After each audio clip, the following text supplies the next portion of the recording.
حد يرد. الو، مساء الخير يا فندم، مصرية للاتصالات مع حضرتك. اهلا وسهلا يا فندم. انا عايز الغي الخط الارضي بتاعي اللي هو بتاع وي ده. خير يا فندم، في مشكلة بتقابل حضرتك؟ لا مفيش مشكله يا فندم، عايز الغيه وخلاص. طب في مشكلة في النت مع حضرتك يا فندم؟ لا النت كويس، النت كويس، اللعيبه بتاعتكم هي اللي مش كويسه. ازاي اللعيبه بتاعتكم تكسب النادي الاهلي؟ انا عايز اسال سؤال دلوقتي، دي لعيبه ولا موظفين؟ يا فندم هي كلها كورة في الأول وفي الآخر. انا ما اعرفش كوره ولا مكسب ولا خساره، انا علمنا اكسب بس. انتوا ازاي يجي لكم قلب تكسبوا وتخرجونا من الكاس؟ انتوا يا شركه، ده انتوا النت عندكم بطيء اصلا، ده انت بتكلميني النت بطيء عندك وما عندكيش شبكه، انتوا تكسبوا النادي الاهلي وتخرجونا كده من كاس مصر؟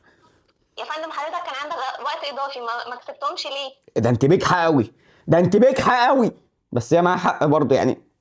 ايا كان برضه النادي الاهلي ما يخسرش بالشكل ده. وبعدين ده انت بجحة، بقول لك على حاجه بقى، سلام، انا اعرف الغي الخط بقى بطريقتي.